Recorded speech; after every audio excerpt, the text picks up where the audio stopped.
ایک عام سا گلے کا انفیکشن، ایک ذرا سی پیشاب کی نالی کی جلن اور مریض مر گیا۔ کیوں؟ دوا موجود تھی لیکن اثر ختم ہو چکا تھا۔ اسی کو کہتے ہیں اینٹی مائکروبیل ریزسٹنس۔ آج ہم اسی پہ بات کریں گے۔ آپ سے مخاطب میں ہوں ڈاکٹر محمد یونس وڑیچ۔ اینٹی مائکروبیل ریزسٹنس یا اس کا مخفف ہے AMR۔ یہ ہے قوت مدافعت جراثیم کی، وائرس کی، فنگس کی اور پیراسائٹس کی دوائیوں کے خلاف۔ ہم نے دوائی کو جادو سمجھ لیا ہے اور جراثیم نے ہم کو بیوقوف۔ WHO کی رپورٹ کے مطابق تقریباً ہر سال 10 لاکھ سے زیادہ لوگ اسی وجہ سے فوت ہو جاتے ہیں۔ یہ جو AMR ہے یا اینٹی مائکروبیل ریزسٹنس ہے۔ لینسٹ رپورٹ کے مطابق 2050 میں 1 کروڑ سے زیادہ اموات واقع ہو سکتی ہیں اسی دوائیوں کے خلاف ریزسٹنس کی۔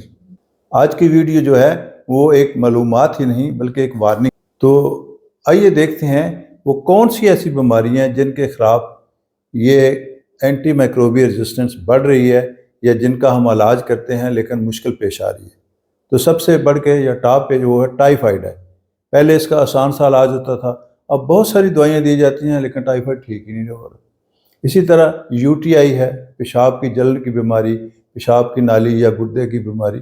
تو اس میں پہلے سادہ سا ایک دوائی دی جاتی تھی سپروفلیکساسین، اب بہت ساری دوائیاں دی جاتی ہیں، کوئی آرام ہی نہیں آ رہا۔ اسی طرح TB کا علاج جو ہو رہا ہے، پہلے سادہ سی دوائیاں تھیں، اب مختلف دوائیاں دی جا رہی ہیں، ایک ساتھ اکٹھی بہت ساری دوائیاں دی جا رہی ہیں لیکن آرام نہیں آ رہا۔ اور اسی طرح نمونیا، اس میں بہت ساری دوائیاں دی جا رہی ہیں لیکن اینٹی مائکروبیل ریزسٹنس پیدا ہو رہی ہے۔ یہ بیکٹیریا ہی دوائیوں کے خلاف نہیں کر رہے بلکہ فنگس بھی کر رہے ہیں، وائرس بھی کر رہی ہے اور پھر پیراسائٹس بھی۔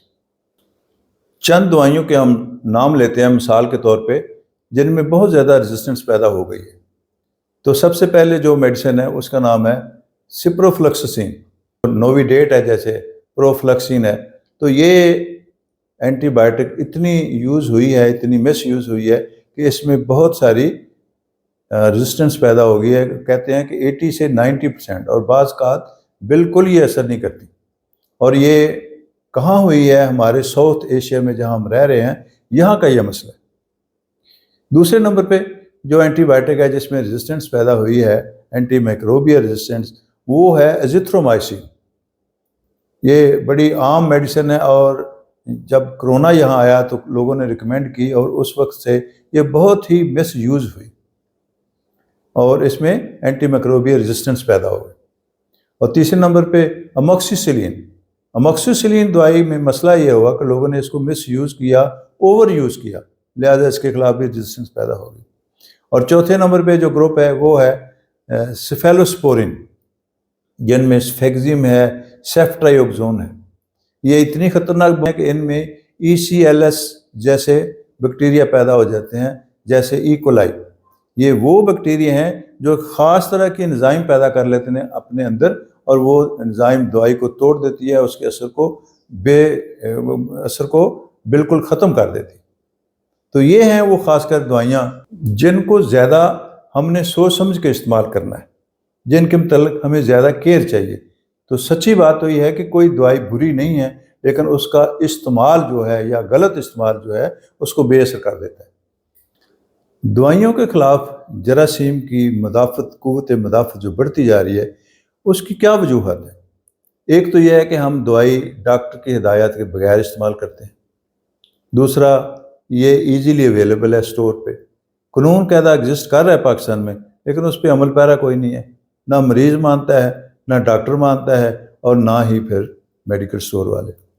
ڈاکٹر حضرات کی فیسیں ہی اتنی زیادہ ہیں، جو چلا جائے اس کے انڈیو پھر ٹیسٹ، انڈیو میڈیسن اور بہت ساری لمبی لسٹ میڈیسن مہنگی ہے، مریض بیچارہ بھی کیا کرے۔ پھر ڈاکٹروں کی اویلیبلٹی نہیں ہے، پہلے BHU ہوتے تھے، آج کل BHU بھی دیہاتوں میں بند ہو گئے ہیں۔ تو یہی بہت سارے عوامل ہیں۔ اور پھر اس کے علاوہ دوائی کو کم استعمال کیا جاتا ہے، یا تو اس کی ڈوز استعمال کم کی جاتی ہے یا تھوڑے عرصے کے لیے استعمال کیا جاتا ہے، یا کون سی دوائی کس کے لیے ہے یہ نہیں دیکھا جاتا کہ ڈاکٹر نے ابا جی کو کوئی دوائی دی تھی، بچے کو مسئلہ ہوا اس کو بھی دے دی۔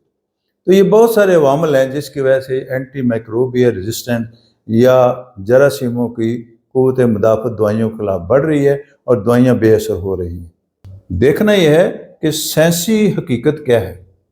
سائنسی حقیقت یہ ہے اس میں کہ جراثیم جو ہیں وہ ایوالو ہوتے ہیں، وہ اپنے آپ کو ماحول کے مطابق بدل لیتے ہیں، وہ برے حالات کے مطابق اپنے آپ کو تیار کر لیتے ہیں، ان میں موٹیشن ہو جاتی ہے، ان میں جین شیئرنگ ہوتی ہے، ایک بیکٹیریا دوسرے کو سکھا دیتا ہے کہ کیسے نئی اینٹی بائیوٹک کے خلاف سروائیو کر رہا ہے۔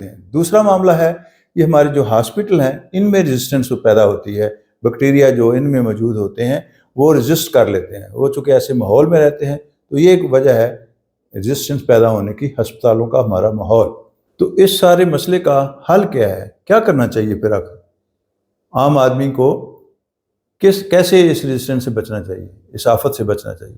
تو سب سے پہلے یہ ہے کہ کلچر ٹیسٹ کروانا چاہیے، تکے سے نہیں بلکہ ایویڈنس کے ساتھ میڈیسن کھانی چاہیے۔ کلچر یہ ہوتا ہے کہ وہ جو پس ہے یا کوئی جگہ ہے وہاں سے تھوڑا سا مواد لے کے اس کو لیبارٹری میں ٹیسٹ کیا جاتا ہے کہ کون سے جراثیم ہیں اور کس اینٹی بائیوٹک سے وہ رسپانس کریں گے۔ دوسرا یہ ہے کہ نیرو اسپیکٹرم ہم کہتے ہیں اینٹی بائیوٹک لیں۔ نیرو اسپیکٹرم یہ ہے کہ جیسے وہ کہتے ہیں نا ایک ٹارگٹ کلنگ ہے، جس آدمی کو مارنا ہے اسی کو ہی ماریں، یہ نہیں کہ اندھا دھند فائرنگ کر دیں، جو مر گیا سو۔ تو نیرو اسپیکٹرم اینٹی بائیوٹک استعمال کرنی چاہیے، جن میں ایک مثال ایمپیسلین کی بھی ہے، یا اس سے مطلب اگر چھوٹا سا کوئی مسئلہ ہے اور اس میں بیکٹیریا انوالو ہیں تو ایمپیسلین سے سٹارٹ کرنا چاہیے، جیسے گلے کا انفیکشن، یہ نہیں کہ پہلے ہی آخری لیول کی اینٹی بائیوٹک۔ اور تیسری چیز جو ہے وہ یہ ہے کہ اس میں ویکسین استعمال ہمیں کرنی چاہیے کہ بیماری ہو ہی نہ۔ اور چوتھا یہ ہے کہ اگر بیماری ہوگی ہے تو پھر اس کے لیے کورس جو ہے نا مکمل کریں، کتنے دن کھانی ہے، اس کی ڈوز جو ہے وہ صحیح لیں، کتنے ملی گرام، اگر 500 ملی گرام کھانی ہے تو یہ نہیں ہے کہ وہ 250 ملی گرام کھا لیں۔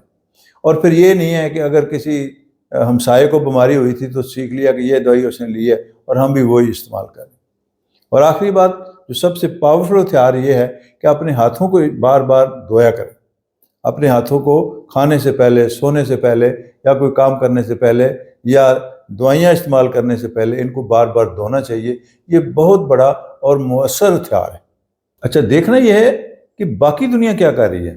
ہاں، تو ویسٹرن کنٹری میں، پڑھے لکھے ممالک میں پرسکرپشن کے بغیر دوائی دینا بالکل منع ہے، نہ کوئی اس کے بغیر لیتا ہے، نہ کوئی میڈیکل اسٹور دیتا ہے۔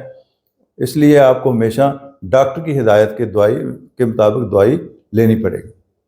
امریکہ میں کیا ہو رہا ہے، ایک پروگرام ہے جس کا نام ہے اسٹیورڈشپ پروگرام۔ تو اس پروگرام میں دوائی لینے والے سے بھی پوچھا جاتا ہے، میڈیکل اسٹور والے سے بھی پوچھا جاتا ہے، اور ڈاکٹر کی بھی اکاؤنٹیبلٹی ہوتی ہے، اس پہ بھی چیک ہوتا ہے کہ کہیں ایسے نہیں لکھے جا رہا ضرورت ہے کہ نہیں۔ اور WHO نے بھی ایک گلوبل ایکشن پلان دیا ہوا ہے، اس میں بھی ڈاکٹر کی بھی اکاؤنٹیبلٹی ہے اور ہدایت انسٹرکشن ہے جس کے مطابق دوائی لی جاتی ہے۔ اگر یہی چلتا رہا تو چھوٹے آپریشن خطرناک، سی سیکشن یا ڈلیوری رسکی، اور عام انفیکشن جان لیوا۔ جی، تو آخری پیغام آپ کے لیے میرا یہ ہے کہ اینٹی بائیوٹک دشمن نہیں ہے، ہمارا غلط استعمال دشمن ہے۔ ایک غلط گولی ایک بہت ہی سپر قسم کے بیکٹیریا کو جنم دے سکتی ہے۔ تو فیصلہ کریں کہ آئندہ آپ دوائی سوچ سمجھ کر لیں گے، ڈاکٹر کی بات مان لیں گے، ورنہ دوائی ہوگی لیکن اثر نہیں ہوگا۔ اللہ آپ کی صحت کا حامی و ناصر ہو۔